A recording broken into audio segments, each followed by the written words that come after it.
Hello friends, welcome back to my channel. और ये मेरा एमसीक्यू सीरीज का सेकेंड पार्ट है, तो प्लीज़ इस वीडियो को एंड तक देखना। इसमें हर एक एमसीक्यू जो नेट सेट के एग्जामिनेशन में या टीजीटी पीजीटी के एग्जामिनेशन में पूछे गए हैं उन सबको मैंने आपको सॉल्व करके दिखाया है। मैंने इसमें कोई भी ऑप्शन नहीं लिए क्योंकि कभी कभी ऑप्शंस की वजह से क्या होता है, कन्फ्यूजन क्रिएट होता है। तो वो कन्फ्यूजन नहीं होने के लिए मैंने सिर्फ क्वेश्चन को ही एक्सप्लेन किया है और उसके साथ कुछ एडिशनल इन्फॉर्मेशन भी दिया है। तो प्लीज़ अपना पेन एंड पेपर लेके बैठना और इस वीडियो को आखिर तक देखना। ओके, तो जो फर्स्ट क्वेश्चन था कि वाइफ ऑफ बाथ का नाम क्या है। वाइफ ऑफ बाथ जो है वो चौसर का कैंटरबरी टेल में एक कैरेक्टर है। आपको पता होगा कि उस स्टोरी में कैंटरबरी टेल्स में अलग डिसाइड करते हैं कि वो एक पिलग्रिमेज को विजिट करने जाएंगे और वहाँ पे अलग अलग नोबिलिटी के या अलग अलग जो सोशल स्ट्रैटम है उसके लोग होते हैं। तो उनमें एक पर्सन भी होता है जिसे वाइफ ऑफ बाथ करके बोला गया है, मतलब उसके टेल को बोला गया है the tale of wife of Bath. अभी ये जो बाथ जो है ये इंग्लैंड में एक जगह का नाम है। तो इंग्लैंड में वो एक लेडी थी तो इसलिए फिर उनका नाम वाइफ ऑफ बाथ है। अभी उनका असली नाम क्या था, तो उस स्टोरी में उनका नाम मेंशन किया है एलिसन या फिर एलिस बोलते हैं, और इसका एक और स्पेलिंग का अल्टरनेटिव है एलिसन। अभी इसमें से डिपेंड आप कौन सा ट्रांसलेशन देख रहे हो, बट यूजुअली ये ओल्ड इंग्लिश की तरह का है और ये न्यू इंग्लिश में एलिसन हो जाता है। इसके साथ ही में एक और लेडी है प्रायरेस। वो प्रायरेस का नाम है मैडम इगल्टाइन। अभी ये जो प्रायरेस है इसका मतलब होता है कि एक ऐसी लेडी जो नन्स को अपने घर में जगह देती है या नन्स के लिए वो हॉस्टल चलाती है, ऐसे बोल सकते हो। तो उसको बोलते हैं प्रायरेस। नन जो चर्च में काम करती है, आपने वो ब्लैक कपड़े में वो लेडीज को देखा होगा, उनको नन्स बोलते हैं। तो प्रायरेस हमेशा उनको अपने घर में जगह देती है। और इस पे एक और क्वेश्चन काफी पहले पूछा गया था कि इसके हाथ में एक ब्रेसलेट होता है और वो ब्रेसलेट के ऊपर लिखा होता है love conquers all. Love conquers all लिखा होता है लैटिन में, ठीक है। मैडम इगल्टन के जो ब्रेसलेट पे लव कॉन्कर्स ऑल लिखा है, कौन सी लैंग्वेज में लिखा है, लैटिन लैंग्वेज में। Fall of Constantinople was on 29 मई 1453। 1453 में कॉन्स्टेंटिनोपल जो था उसको कैप्चर कर लिया था। मोहम्मद वन ने कॉन्स्टेंटिनोपल को कैप्चर किया और उसके पहले वो बिजेंटाइन एम्पायर का पार्ट था। बिजेंटाइन एक रोमन या फिर इटालियन बोल सकते हो, उनका एक एम्पायर था, उसका इम्पोर्टेंट सिटी था कॉन्स्टेंटिनोपल। तो जब मोहम्मद वन ने उसको कॉन्कर किया तो टोटल 53 डेज का सीज चला। 53 डेज का सीज चला मतलब 53 डेज वहाँ पे वॉर होता रहा, या फिर आप बोल सकते हो कि वो जो कॉन्स्टेंटिनोपल के लोग थे उन्होंने मोहम्मद वन को आने से वहाँ पे रोका। तो वो 53 डेज तक हुआ, याद रखना आसान है। 1453 में भी हो गया और 53 डेज तक उन्होंने उस सीज को रोक के रखा।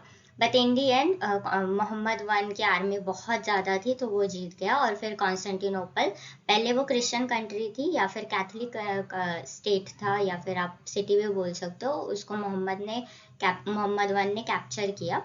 और फिर बाद में ये जो कॉन्स्टेंटिनोपल सिटी है इसका नाम चेंज करके उसने रख दिया इस्तांबुल, ठीक है। तो अभी जो मॉडर्न डे इस्तांबुल है वो एक्चुअली कॉन्स्टेंटिनोपल है। और इसकी वजह से क्या हुआ, स्प्रेड ऑफ ह्यूमैनिज्म हो गया। स्प्रेड ऑफ ह्यूमैनिज्म हो गया मतलब आपने अगर टर्की का मैप कभी देखा है तो टर्की का एक जो पार्ट है वो यूरोप में है और एक पार्ट जो है वो एशिया में है। तो फिर इसमें बीच में एक स्ट्रेट है, स्ट्रेट मतलब एक कैनाल बोल सकते हो। तो इसकी वजह से यूरोप और एशिया जो है वो आपस में कनेक्ट हो गए रहे थे। तो जब मोहम्मद वन ने उसको कैप्चर किया तो उसने क्या किया, ये स्ट्रेट जो है वो बंद कर दिया। तो वो एक लैंड रूट था वो बंद हो गया। तो उसकी वजह से फिर क्या हो गया, लोगों को दूसरे रूट्स ढूंढने पड़े। तो इसकी वजह से आप देखोगे कि ये 1453 के बाद में सी वॉयजेस काफ़ी बढ़ गए थे। लोग जगह जगह पे जाके घूम रहे थे, नए नए प्लेसेस से सी रूट ढूंढ रहे थे जिनकी वजह से वो अलग कंट्रीज में आ सके। तो इसी तरह से वास्को दी गामा भी फिर इंडिया में आ गया। अभी जो नेक्स्ट क्वेश्चन है वो है यूटोपिया नॉवेल किसने लिखा था। तो यूटोपिया ये जो नॉवेल है ये लिखा था थॉमस मूर ने, और इसने इसको लैटिन में लिखा था ओरिजिनली। तो उसका जो लैटिन वर्जन है वो पब्लिश हुआ था 1516 में, और बाद में इस नॉवेल को ट्रांसलेट भी किया गया। तो उसका जो इंग्लिश वर्जन है वो आया 1551 में। थॉमस मूर जो है वो एक फिलोसोफर थे और उन्होंने यूटोपिया को लिखा। यूटोपिया से ही अभी वो यूटोपिया और डिस्टोपिया करके टर्म आए हैं। तो इस नॉवेल में बेसिकली ये होता है कि एक आइलैंड का स्टोरी है, और वो आइलैंड को कभी कभी नोवेयर लैंड भी बोलते हैं। नोवेयर लैंड बोल सकते हो, या फिर आप बोल सकते हो इसको नो मैंस लैंड। तो वहाँ पे पूरा स्टोरी सेट है, और वो एकदम आइडियल सोसाइटी है। मतलब उसमें कोई भी करप्शन नहीं है या कोई गलत चीज़ें नहीं होती। वो एक आइडियल सोसाइटी है। तो थॉमस मोर ने ऐसा सोसाइटी इमेजिन किया था और उसने वो नॉवेल लिखा था। और उसका ओरिजिनल उसने लैटिन में ही लिखा, लेकिन फिर बाद में ट्रांसलेशन इंग्लिश ट्रांसलेशन 1551 में आया। तो नेक्स्ट क्वेश्चन है कि टॉटल्स मिसलिनी क्या है। तो टॉटल्स मिसलिनी एक कलेक्शन ऑफ पोयम है, और वो पब्लिश हुआ था 1557 में। अभी ये जो टॉटल वर्ड है ये इसका सरनेम है रिचर्ड टॉटल। ठीक है, रिचर्ड टॉटल जो है वो एक पब्लिशर था। तो वो क्या करता था, लोगों के पोएम्स लेके वो पब्लिश करता था उनको। तो ये जो कलेक्शन था टॉटल्स मिसलेनी, इसमें इनके पोएम्स पब्लिश हुए थे। हेनरी होवर्ड जो अर्ल ऑफ सर्रे थे, या थॉमस वाइट, उन्होंने उनके पोएम्स को इसने पब्लिश किया था। और इन दोनों ने जो पोएम्स लिखे थे वो मोस्टली सोनेट्स थे। ठीक है, सोनेट्स थे, और इन दोनों ने पेट्रार्कन सोनेट्स लिखे थे। तो इन दोनों के जो सोनेट्स थे, हेनरी होवर्ड अर्ल ऑफ सरे और थॉमस वेट, इन दोनों के जो सोनेट्स थे वो इस कलेक्शन में पब्लिश हुए थे। और इनके अलावा भी कुछ सोनेट्स थे, लेकिन मेजॉरिटी जो पोएम्स थे वो इन दोनों के ही थे। Sir Philip Sidney wrote Arcadia in 6th century for his sister Mary Sidney. वो जो थी वो काउंटेस ऑफ पेम्ब्रोक थी। तो फिर ये पूछते हैं कि आर्केडिया किसने लिखा। ये एक पैस्टोरल पोयम है। पैस्टोरल पोयम मतलब ऐसा पोयम जो इसमें लिखा जाता है जिसका सेटिंग जो है वो कंट्री साइड में होता है। तो उसने वो पैस्टोरल पोयम लिखा था सिडनी ने, और वो उनकी सिस्टर को उन्होंने डेडिकेट किया था। और उनकी सिस्टर जो थी वो काउंटेस ऑफ पेम्ब्रोक थी। नेक्स्ट क्वेश्चन था कि sweet Thames run softly till I and my song, ये लाइन्स कौन से पोयम में अपीयर होते हैं। तो ये जो लाइन्स है ये अपीयर होते हैं प्रोथैल्मियन में, जो पोयम लिखा था एडमंड स्पेंसर ने। ये एक मैरिटल हिम है। मैरिटल हिम मतलब मैरिज को सेलिब्रेट करते हुए उन्होंने इस पोयम को कंपोज किया था। और ये पोयम डबल मैरिज में था, मतलब दो लेडीज का साथ में मैरिज हुआ था। एज एन लेडी एलिजाबेथ की किसी और के साथ हुई थी, एंड लेडी कैथरीन की किसी और के साथ हुई थी। तो इन दोनों की शादी को सेलिब्रेट करने के लिए उन्होंने ये पोयम लिखा था।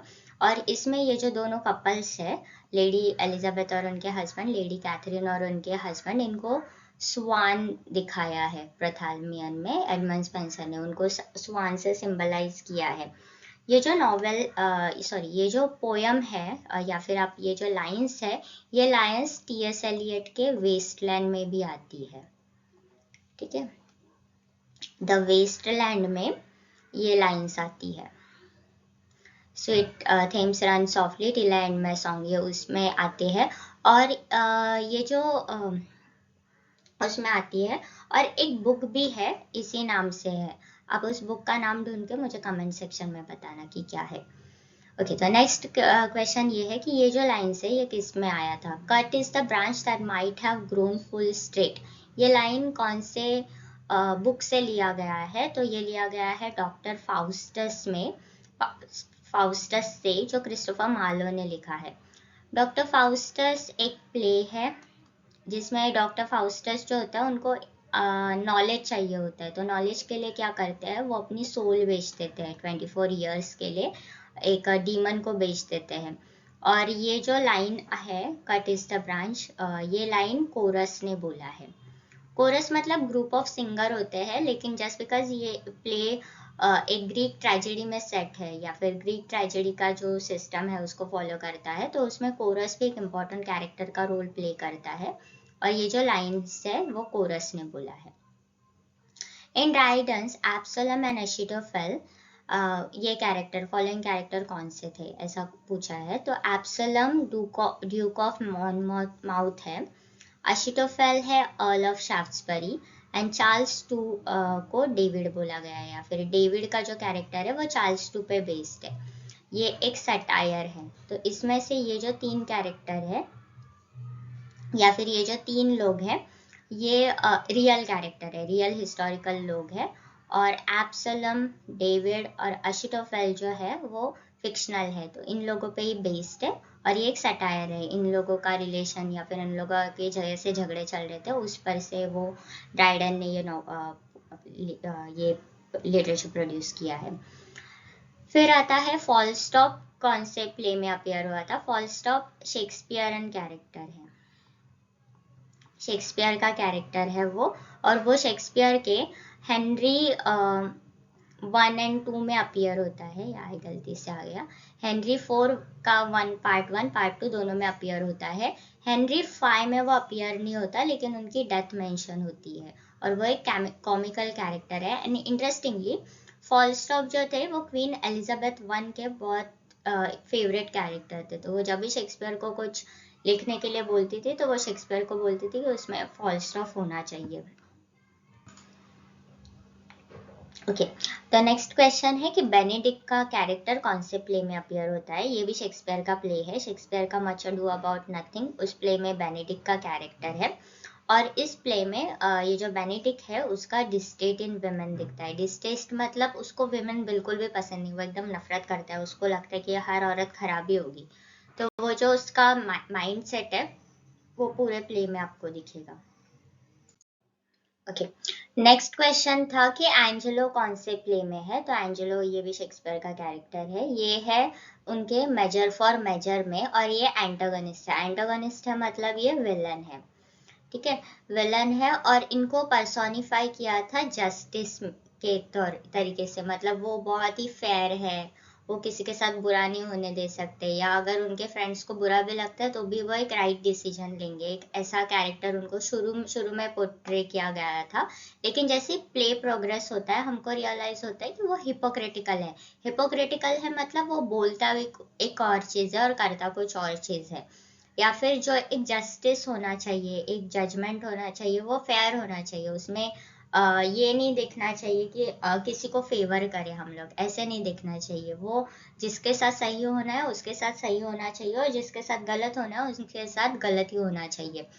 लेकिन एंजेलो का वो जो शुरुआत का फसाड है, वो जो ऐसे शुरुआत में लोगों को दिखाते थे कि वो कितने अच्छे हैं, बट प्ले के एंड तक आते आते हमको रियलाइज होता है कि वो वैसे कैरेक्टर नहीं है, वो बहुत ही खराब कैरेक्टर है। नेक्स्ट है कि जॉन डन का जो पोयम है कैनोनाइजेशन, वो उसमें कौन सी इमेजरी यूज होती है। तो उसमें फिनिक्स की इमेजरी यूज होती है। फिनिक्स एक वो बर्ड होता है जो खुद को जला देता है और फिर बाद में अपनी एशेस से वो, उनकी राख से वो बाहर आता है, या फिर अपने को वो फिर से बनाता है। ये कैरेक्टर जो है अगर आपको पता नहीं है तो एक हैरी पॉटर की एक फिल्म में भी है, चेम्बर ऑफ सीक्रेट में फिनिक्स का कैरेक्टर आता है। और ये जो कैनोनाइजेशन है ये एक सोनेट है, ये एक पेट्रार्कन सोनेट है। मैंने सोनेट और सोनेटियर्स पे 2 वीडियोस बना के रखे हैं, आपको चाहिए तो आप उसको प्लेलिस्ट में चेक कर सकते हो, या फिर मैं उसको डिस्क्रिप्शन में डाल दूंगी। नेक्स्ट क्वेश्चन था कि short view of immortality and profaneness ये किसने लिखा। तो short view of immortality and profaneness लिखा था जेरेमी कॉलियर ने। ये क्लर्जी थे, या फिर आप इनको प्रीस्ट भी बोल सकते हो, वो प्रीस्ट थे, और उन्होंने ये पैम्पलेट लिखा था जो पब्लिश हुआ था 1698 में। इस पैम्पलेट में उन्होंने जो रिस्टोरेशन थिएटर था उसको क्रिटिसाइज किया था। उनको ऐसा बोलना था कि रिस्टोरेशन थिएटर में या फिर जो भी उनके प्लेस में लिखा जाता है वो सिर्फ बहुत गंदी चीजें होती है। प्रोफेननेस मतलब एक ल्यूड बिहेवियर, या फिर उसमें कुछ गंदा चीजें हम लोग दिखाते हैं, जैसे वाइफ का अपने हस्बैंड के मतलब हस्बैंड को छोड़ के दूसरे मैन के साथ भी रिलेशन है, तो ऐसी खराब खराब चीजें दिखाते थे। तो इसके लिए जेरेमी कॉलियर ने रिस्टोरेशन थिएटर पे अटैक करने के लिए पैम्पलेट लिखा था, और इस पैम्पलेट में उन्होंने काफी सारे प्ले राइट्स को क्रिटिसाइज किया था, जैसे जॉन वैनब्रा है या फिर विलियम वाइचरली है, इन सबको उसने क्रिटिसाइज किया था। सेल्फ कैरेक्टर जो है वो कौन से इसमें आया था पोयम में, तो वो कैरेक्टर अपीयर होता है the rape of the lock में, और ये पोयम लिखा था अलेक्जेंडर पोप ने। अलेक्जेंडर पोप ने सेल्फ के कैरेक्टर के थ्रू रोज़ेनक्रूशियन फिलॉसफी को क्रिटिसाइज किया था या फिर उसका मजाक उड़ाया था।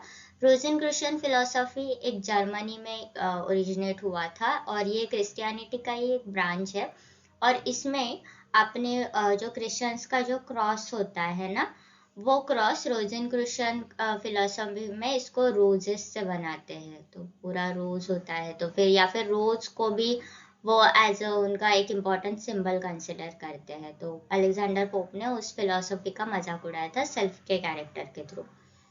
अ टेल ऑफ अ टब किसने लिखा था? टेल ऑफ टब लिखा था जॉनथन स्विफ्ट ने। ये एक रिलीजियस एलिगरी है। एलिगरी का मतलब वो होता है कि आपको कोई एक रिलीजियस स्टोरी बतानी होती है, लेकिन फिर आप उसको, जैसे पंचतंत्र टेल होता है ना, आप किसी एक कैरेक्टर को, एनिमल कैरेक्टर को किसी के साथ कनेक्ट करते हो, जैसे डॉग को हमेशा लॉयल्टी के साथ कनेक्ट किया जाता है, तो वैसे एलिगरी मतलब किसी को सिंबलाइज करना। तो इस जो टेल में उन्होंने 3 सन को दिखाया था, और वो तीनों बेटे अपने पापा से कोट इनहेरिट करते, तो एक ही कोट नहीं मिलता, तीनों को 3 अलग अलग कोट मिलते हैं, लेकिन वो आगे चल के क्या होता है, वदर वो उस कोट के वर्दी है कि नहीं है, उस पे वो पूरा स्टोरी है।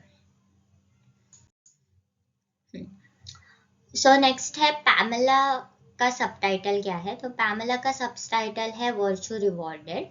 ये एक नॉवेल है, और ये लिखा था सैमुअल रिचर्डसन ने। ये एक एपिस्टोलरी नॉवेल है। एपिस्टोलरी का मतलब होता है कि नॉवेल जो है वो लेटर्स फॉर्मेट में लिखी गई है, तो इसमें जो भी इम्पोर्टेंट इवेंट है पूरे नॉवेल के, वो हमें लेटर्स के थ्रू पता चलते हैं। तो जो भी नॉवेल्स ऐसे जो लेटर्स के थ्रू लिखे जाते हैं उनको एपिस्टोलरी नॉवेल बोलते हैं। ये एपिस्टोला वर्ड जो है यहाँ तक, वो एक लैटिन वर्ड से लिया गया है, और उसका मतलब है लेटर्स। तो प्राइड एंड प्रेजुडिस को भी एपिस्टोलरी नॉवेल कंसिडर करते हैं। पार्सन एडम्स कैरेक्टर कौन से नॉवेल में अपीयर हुआ था? तो पार्सन एडम्स के कैरेक्टर जो थे वो जोसेफ एंड्रूज में अपीयर हुए थे, और वो नॉवेल लिखा है हेनरी फील्डिंग ने। और ये जो है वो कंपेनियन के इस पे आते हैं, एज इन कंपेनियन दिखाए गए हैं वो प्रोटैगनिस्ट के। जो मेन हीरो है उस नॉवेल का, उसके कंपेनियन या फिर उसके साथीदार के रूप में वो आते हैं, और ये काफी गलीबल कैरेक्टर है। गलीबल कैरेक्टर मतलब एक ऐसा इंसान जिसको आप कुछ भी बोले वो कर लेगा, वो मान लेगा। अगर आपने बोला कि नहीं नहीं सन ईस्ट से नहीं आता, सन वेस्ट से आता है, वो मान लेंगे, तो वो वैसे टाइप का कैरेक्टर है। और ये जो नॉवेल है ये पिकारेस्क नॉवेल है। पिकारेस्क नॉवेल वो होता है कि जिसमें वो लोग कुछ इंपॉर्टेंट चीजें करते नहीं है, वो अपनी लाइफ के साथ करते नहीं है, बस एक जगह से दूसरी जगह पे जा रहे हैं, ऐसे मस्ती मजाक चालू है उनका, अपनी लाइफ को सीरियसली नहीं ले रहे, ऐसे टाइप की नॉवेल है वो। विलियम ब्लेक ने प्रोफेटिक बुक्स लिखे थे। प्रोफेटिक बुक्स मतलब ऐसे बुक्स जिसमें इमेजेस होती है, images as in not literal illustration, but हमको वो कोई भी चीज पढ़ के, जो भी हमारी इमेजरी है ना, टैक्टाइल इमेजरी या विजुअल इमेजरी की, वो सीन पढ़ के आपको वो सीन एकदम आपकी आंखों के सामने आ जाता है, तो वैसे उन्होंने बुक्स लिखे थे। और विलियम ब्लेक जो थे वो एक्चुअली इलस्ट्रेटर थे, उन्होंने काफी सारे बुक्स को इलस्ट्रेट किया था, तो वो इलस्ट्रेटर थे, तो वही उनका वो जो एक्सपीरियंस था वो उनके पोएम्स में भी दिखता था। रॉबिन्सन क्रूसो ने अपने आइलैंड पे उस आइलैंड पे सरवाइव करने के लिए क्या खाया था? तो उन्होंने टर्टल के एग्स खाए थे। ये नॉवेल डैनियल डिफो ने लिखा था, और ये एक एपोनिमस नॉवेल है। एपोनिमस नॉवेल का मतलब होता है कि जिसमें जो मेन कैरेक्टर है वही उस नॉवेल का नाम होता है, जैसे जेन एयर। तो जेन एयर में जेन एयर ही मेन कैरेक्टर है, और वो नॉवेल का नाम भी वही है। तो यहाँ पे भी रॉबिन्सन क्रूसो मेन कैरेक्टर है और नॉवेल का नाम भी वही है, ठीक है। तो एपोनिमस का मतलब होता है कि जो मेन कैरेक्टर है उसके नाम पे होता है, जैसे आप ओम शांति ओम को भी बोल सकते हो कि वो एपोनिमस है। ओके, तो नेक्स्ट है abound with the images that find a mirror in every yard. ये लाइन किसने बोला था? तो ये लाइन बोला था डॉक्टर जॉनसन ने, और ये लाइन डॉक्टर जॉनसन ने इनके लिए बोला था, थॉमस ग्रे के लिए बोला था। उनका ये जो पोयम है elegy written in country churchyard, इसको प्रेज करने के लिए, उसकी तारीफ करने के लिए डॉक्टर जॉनसन ने ये लाइन बोला था। और ये जो elegy written in country churchyard है, इसमें उन्होंने, एलिजी मतलब किसी की डेथ को कमोमरेट करने के लिए वो सॉन्ग लिखते हैं। तो उन्होंने बोला कि जो बड़े बड़े लोग होते हैं, कोई किंग हो गया या क्वीन हो गई, उसके लिए तो कोई भी सैड सॉन्ग लिखेगा, लेकिन जो गरीब लोग हैं या जिनका नाम हमको पता भी नहीं है, या जिन्होंने अपनी लाइफ में कुछ इंपॉर्टेंट चीजें की नहीं है, या फिर वो शायद उतने हिस्टोरिकली इम्पोर्टेंट नहीं थे, उनके लिए कोई सॉन्ग नहीं लिखता। तो उन्होंने उन सब के लिए इस एलिजी में सॉन्ग लिखा था। ये बहुत ब्यूटीफुल पोयम है, आप पढ़ना इसको एक बार जरूर।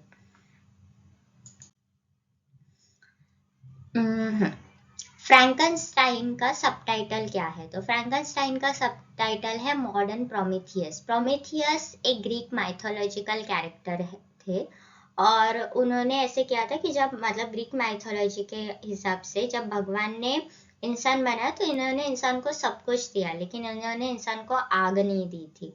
तो प्रोमेथियस जो था, उसको इंसान काफी पसंद थे, और कभी कभी कुछ लोग प्रोमेथियस को भी बोलते हैं कि प्रोमेथियस ने एक्चुअली इंसान बनाए। तो फिर उसको तो काफी पसंद थे इंसान, तो उसने क्या किया, भगवान से फायर को चुरा के उन्होंने इंसानों को दे दिया।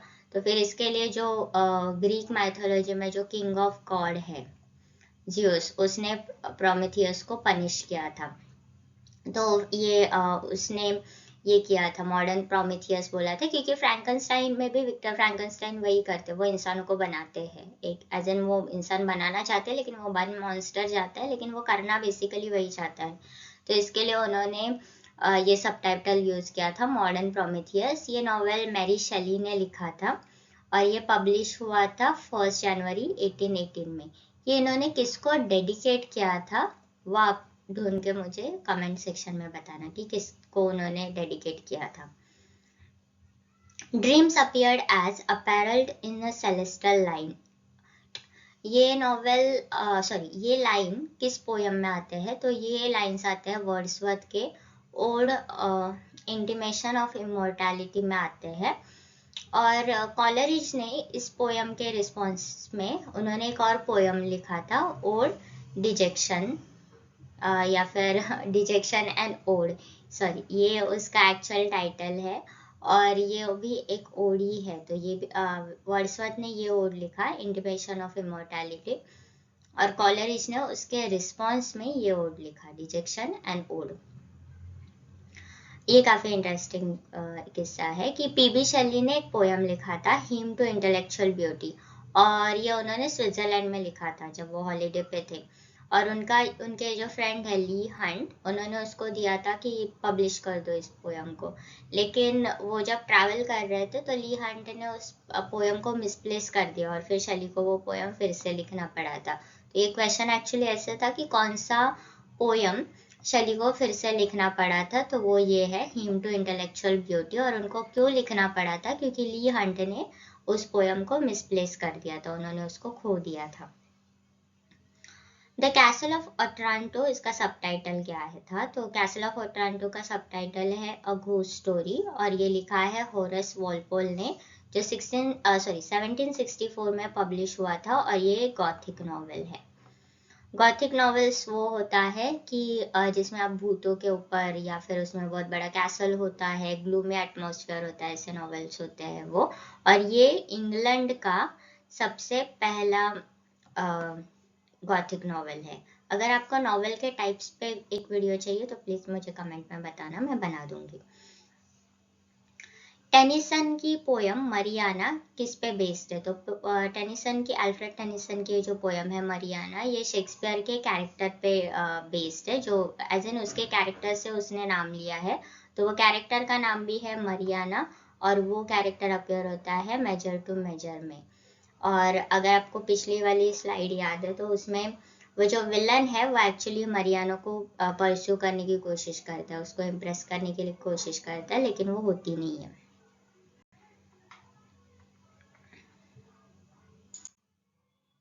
ओके, तो that was it. Thank you for watching whole video. I hope आपने आखिर तक देखा होगा। अगर आपको वीडियो पसंद आया तो प्लीज़ इस पे कमेंट करना, लाइक करना और हो सके तो चैनल को सब्सक्राइब करना। Thank you.